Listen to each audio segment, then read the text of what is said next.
Eleonora Jauregui Berri, muchísimas gracias Eleonora por estar aquí, subsecretaria de Cultura del Partido San Isidro, y además una persona central para la organización de una muestra Invisibles en el Museo Pueyrredón de San Isidro, que aquí tengo el catálogo, lo muestro, muy interesante realmente, sobre la presencia de afroamericanos, porque son en definitiva también afroamericanos, en la Argentina. ¿Cómo, bueno, hasta el 7 de octubre va a estar la muestra, cómo sopesan esa presencia de inmigrantes llegados desde la África Argentina en distintas circunstancias, históricamente? ¿Qué peso tuvieron? Bueno, nosotros decimos que los argentinos somos la suma de los que aquí estaban, de los que vinieron y de los que fueron traídos por la fuerza. Esclavos. Claro. Africanos esclavizados que vinieron a toda América, también a Argentina, que aún no se llamaba así, claro que eran parte de un sistema colonial. Los primeros llegaron con Juan de Garay. En la fundación de Buenos Aires ya había africanos esclavizados en esa misión. A partir de allí, el comercio de esclavos, que era un comercio tripartito, ¿no? América, Europa y África, se profundizó durante 350 años y duró hasta bien entrada la República. Su auge, obviamente, fue en el momento colonial. En 1810, en Buenos Aires, el 35% de la población era negra. Y en Santiago del Estero, el 50%. Claro, en la Revolución de Mayo los actos escolares nos han hecho representar, ¿no? al negrito a la negrita mazamorrera, por ejemplo. Nos pintamos la cara con hollín. Bueno, con hollín. Eso era representativo de una situación social real. Y vos fíjate que los actos de 1816 ya no hay negros. Y no era que no había negros esclavizados en Buenos Aires, había esclavitud.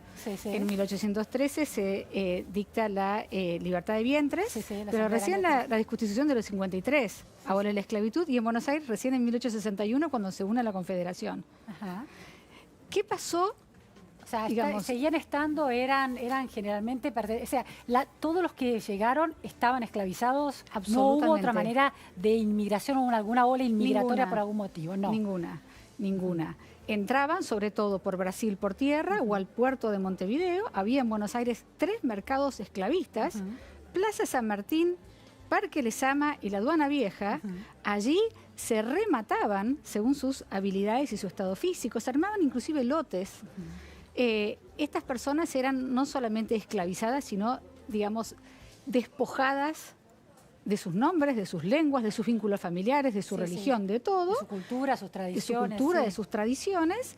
Y, bueno, puestas a vivir, eran lo que llamaban los negros bozales, casi no sabían hablar castellano, aprendían un poco así como podían.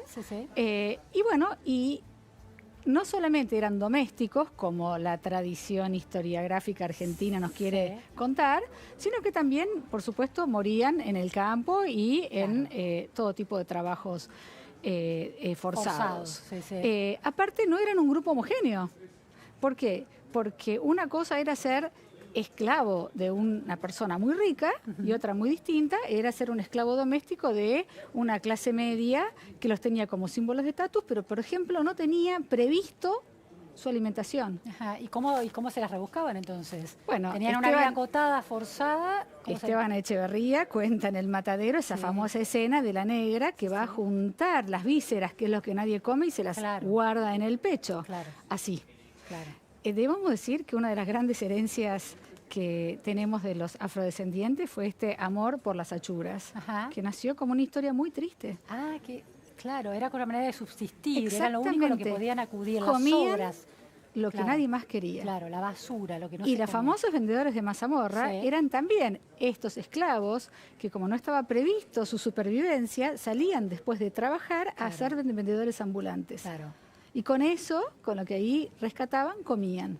O sea, que el mito del esclavo bien tratado, doméstico, parte de la familia, feliz, bien tratado, es mentira. Ahora, Eleonora, ¿en qué momento? Bueno, porque tiene una fuerte presencia en un estado, bueno, de trabajo forzado y de desigualdad absoluta y de sumisión, pero en algún momento vos decís se invisibiliza y desaparece por lo menos de los relatos. ¿Cómo es esto? La fiebre amarilla, las guerras de la independencia, ¿qué es lo que termina con, digamos, de correrlo de la especie de palestra nacional? Hay dos preguntas en una. Una es qué pasó biológicamente y otra es qué pasó culturalmente, que no es lo mismo. Sí. Biológicamente hubo varios procesos. No se reproducían mucho, en general porque se morían y eran reemplazados por un nuevo esclavo que uno compraba. Claro. Tal era su manera de sufrir. Sí, sí. Por otro lado, es cierto que fueron a la guerra del Paraguay, fueron a las guerras de independencia. San Martín tenía batallones enteros de negros. ¿Por qué iban a la guerra? Porque sus dueños contribuían de esa manera, que era como contribuir con dinero, y también porque el que sobrevivía era libre. Claro. Era una manera de ascender socialmente, también muchos de ellos eran sargentos, así que fueron a la guerra y muchos de ellos fueron héroes de guerra, fueron muy valientes. También, por supuesto, murieron en la fiebre amarilla, pero por una simple razón, porque eran pobres y eran más vulnerables que los otros. Claro. Y también hubo un enorme proceso de mestizaje, enorme. Eso no significa que no haya habido, aparte de esa violencia, digamos, real, una violencia simbólica sobre la herencia cultural.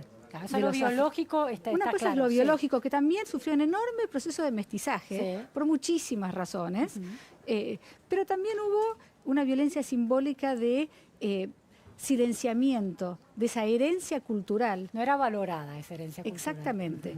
Por dos cuestiones. Primero, una población de un 35% de la totalidad de una ciudad, claramente, aunque no lo intenten, lo que ellos hacen, sus prácticas, lo que comen, su música, su manera de hablar, se impregna en la sociedad. Eso es innegable. Sí, sí. Por otro lado, palabras, ¿no?, tomadas de ese legado afro. Mondongo, quilombo, mucama, chongo, muchísimas. Hay un diccionario enorme en el museo, muy interesante. Pero también hubo un fenómeno vinculado a la generación del 80 y este sueño de este país blanco, de inmigración europea, que fue de algún modo o de otro hablando de todas estas herencias que hasta ese momento eran muy digamos, eran valoradas y eran parte de la cultura porteña, como cosa de negro. Claro, de ahí sale. La cosa de negro sale ahí, ¿no? Esto es cosa de negro. Entonces, ¿qué pasó con los negros que ya estaban asociados inclusive en lo que se llamaban los reinos africanos, en el barrio de Montserrat, el famoso barrio de los tambores? ¿Qué pasó con ellos? Hubo como una movida de repliegue, de internalización de esas costumbres, que aparte fueron todas tradiciones que se mantuvieron de manera oral, porque la cultura africana original es una cultura oral. Entonces, estas tradiciones se fueron manteniendo oralmente, pero ya al interior de estas comunidades y no ya como un fenómeno de hibridación social. El candombe, por ejemplo, una gran herencia, los tambores, obviamente, y muchísima música que de hecho está en la muestra del museo. Es una muestra también sonora en honor a esa cultura oral. En esta muestra que sucede en el Museo Pueyrredón, que fue la Quinta de Pueyrredón, ¿no? Bueno. Que ¿había también presencia de esclavos negros en esa lindísima quinta? Pregunta. A ver. Esta muestra nació hace 2 años, cuando encontramos en el Archivo General de la Nación, encontramos la testamentaria de Telechea, el dueño anterior a los Pueyrredón, haciendo una especie de evaluación de su casa y de evaluación de sus esclavos negros. Claro, era parte del activo. Exactamente, cuánto costaban y qué sabían hacer, sus habilidades. A partir de ahí nació en nosotros la necesidad de escalar una cuestión doméstica a una cuestión nacional y a contar esta historia. Y de hecho, en la muestra, este museo, para los que no lo saben, es un museo que celebra la importancia de Juan Martín de Pueyrredón en la gesta emancipatoria y de su hijo Prelidiano en la historia del arte argentino. Y tenemos una obra de Prelidiano romantizando el asunto en un patio porteño con la esclava, la señora, la niña, y también una carta de los Pueyrredón pidiendo libre traslado de sus esclavos, una de San Martín pidiendo la constitución de pelotones de esclavizados, y después una carta que es como el hit, que es muy conmovedora, que es una carta en donde una esclava en el año 48 escribe, no sabemos si ella o manda a escribir, a su hijo Liberto, cuánto pide su ama por su liberación. Ah, Es una carta muy conmovedora que La aparte madre. la madre Claro. demuestra cómo esas prácticas sociales se van como internalizando y Sí, se sí, van naturalizando. naturalizando. Bueno, Exactamente. muchísimas gracias, Eleonora. Vamos a seguir esta muestra invisible en el Museo Porredón de Perdón, San Isidro. hasta el 27 de octubre. Gracias. Muy Gracias a amable. ustedes. Vamos a un corte en la repregunta Noticias a Fondo y enseguida volvemos.